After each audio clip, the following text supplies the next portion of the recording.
Today's discussion is on free will, or rather the lack thereof. There's this accepted notion that people have where they think that they're free and the actions that they commit daily are done in some manner where it's being done through their own volition. And it's an odd notion to have. It's a weird conceptualization to have and to characterize to people that they're seemingly free in the actions that they do. And so really my thesis for this video is that there is no free will, and rather it's an illusion that people have. So the first thing to understand is what is meant by free will. And so this idea of free will is usually told in a way where it's told from a subjective point of view, where people think and feel that the way that they're able to interact with the world is done in a way where they're the agent in the actions that they do.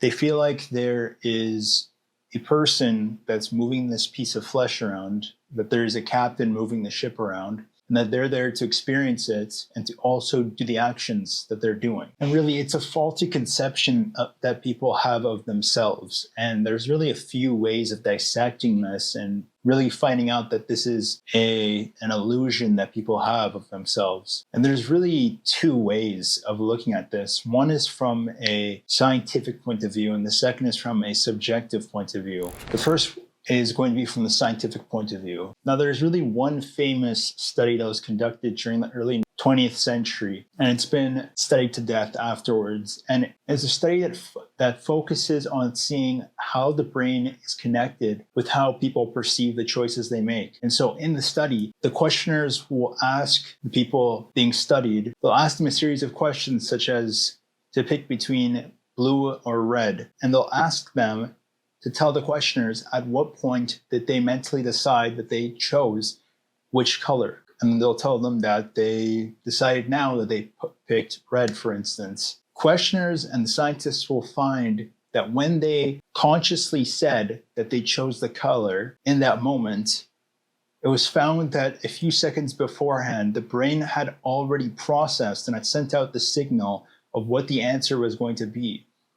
And so essentially the whole point of the study found that before the person could even consciously say when they were going to commit to the act of choosing which color, the brain had already decided what was going to be chosen before they could even consciously become aware of it. And so what this really gives rise to is more evidence to the idea that there's not really free will, but rather determinism.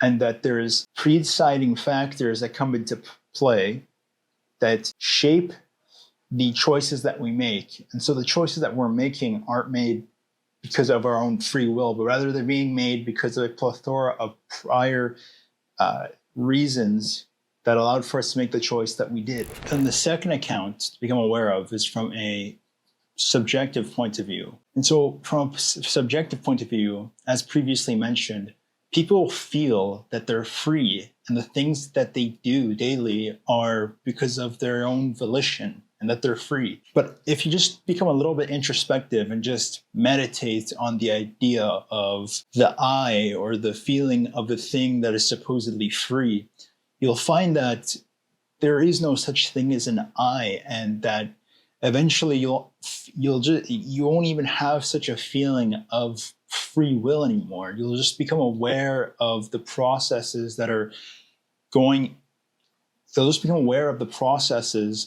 happening, that are leading to the choices that you're making. And so in the field of meditation, there's this state of meditation that's been popularized as being called a form of headlessness, or just meditation on having no head. And you'll find that if you just meditate on the idea of where you think your free will is, you'll just see that there's nothing there. And so just from a subjective point of view, it's also an illusion that you think that you're free. I think that one of the major reasons that people have just accepted the idea of free will could be mostly because of something like religion, and specifically because of Christianity and Islam.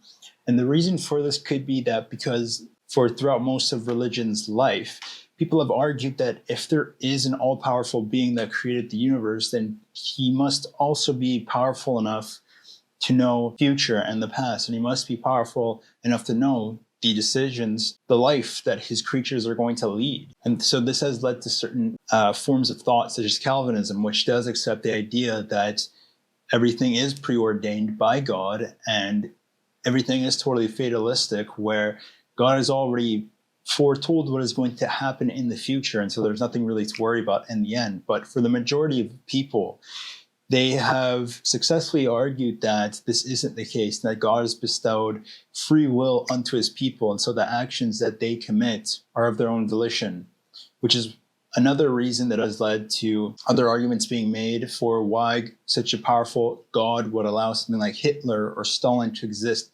to allow them to do such atrocities. But because that God has bestowed free will onto his people and has allowed them to commit the acts that they have committed. And so I'm sure, as you're aware, there's a few problems with this idea. First being that you would have to accept that such a deity exists in the first place. And second, that with all the evidence pointing to the other side, it would just appear this is just an archaic idea that has just persisted into the modern day. One of the more notable figures who has popularized discussion to be had on free will in recent history is Sam Harris.